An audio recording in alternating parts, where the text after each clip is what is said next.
You wake up, you take a look at your calendar, you got 6 to 7 calls on there, but instead of feeling good about it, you already know how these calls are going to end up.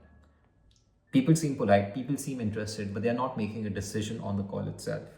Halfway through the call, you also realize that these people weren't here to buy, they were just here to explore.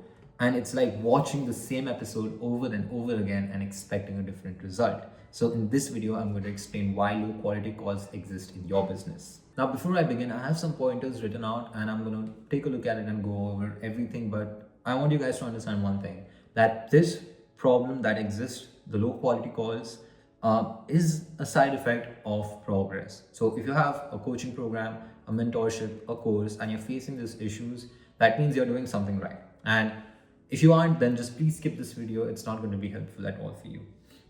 So you must have like some sort of content referrals or inbound doing its job for you to have some engagement going on. Now, here's the wrong assumption that most people have, and the wrong association, that bad calls strictly means that you need more traffic, a better sales script, or better scripts for content, or more confidence on calls and content. While these factors actually do help, but not as much as they should, because what you're doing is you're assuming that call is where the call is where the problem starts, which is not true. It's also like seeing a pool of water on your floor and turning up the faucet instead of actually fixing the leak. And here's what the main leak is, right? The main leak is that people are getting access to you way too early. Low quality calls happen because people get access to you before they're ready. Not because you can't sell, not because your offer is weak, not because you lack confidence. It's strictly just a timing problem. The door isn't broken. It's just that you're opening it up for anyone and everyone. You're just opening it up way too soon without understanding if these people will even get results through your program, right? Now, simple explanation, right?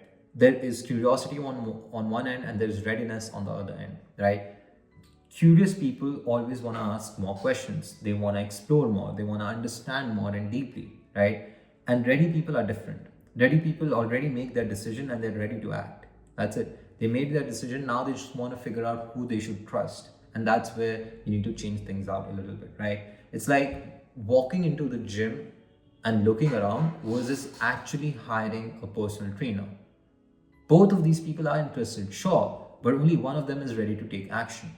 And that's the difference between curiosity and readiness, right? And when curious people book calls, you're always going to get low intent calls, right? And it's not their fault, because I'll explain why. Excuse me.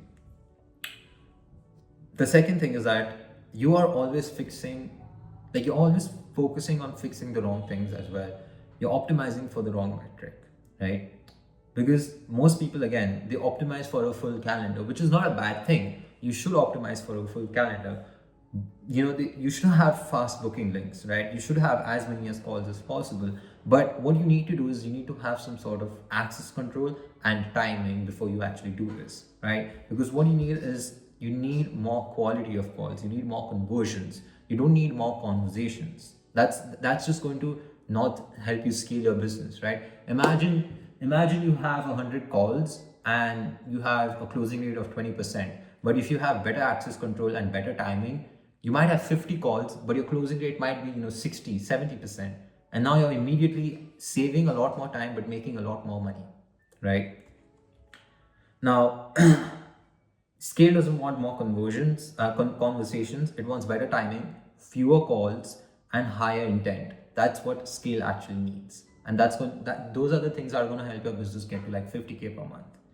A full calendar does feel productive, but until you realize that it's only draining out your daily energy, and you can never create more energy. Every single day you wake up, you only have a certain threshold of energy that you can spend, and if you spend majority of that in just low intent calls instead of focusing on the leverage task, then it's just you're not going to scale your business. I'm going to be strictly honest with you over here, right?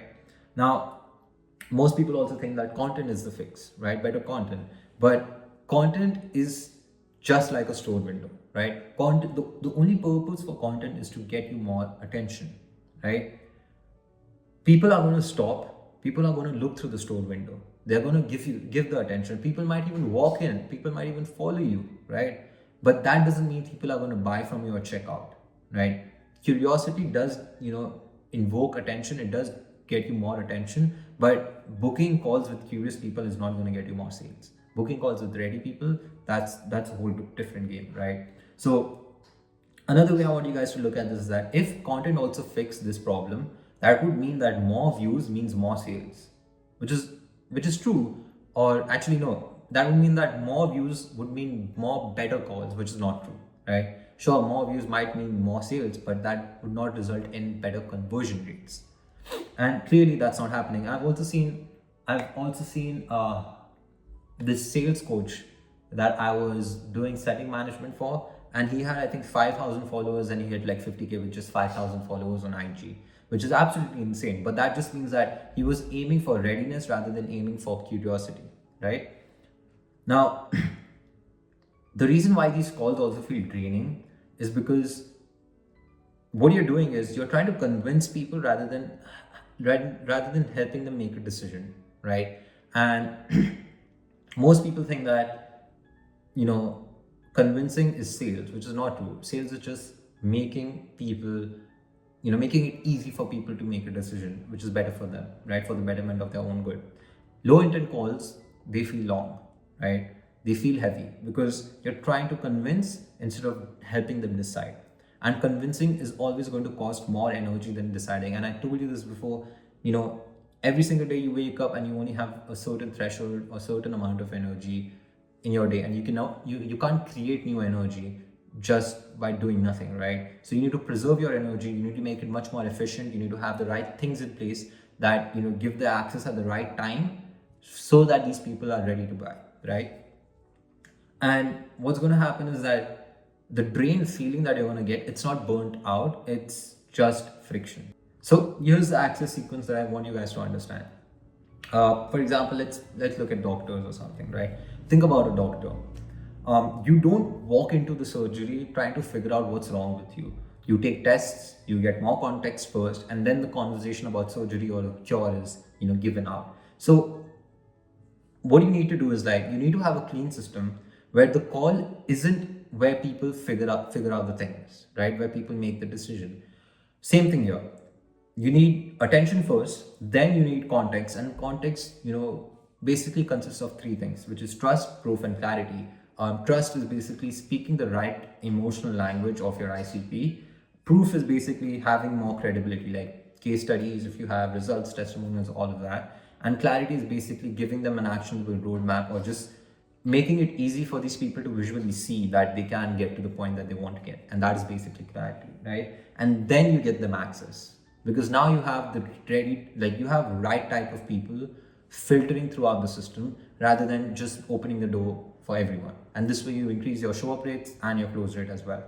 Now, here's what I want you guys to understand, that most people also say that, good calls, they are found. Well, good calls, sure, they're found, yeah. But you can also design really good calls, right? And it's also another saying where you can either live life by luck or live life by design.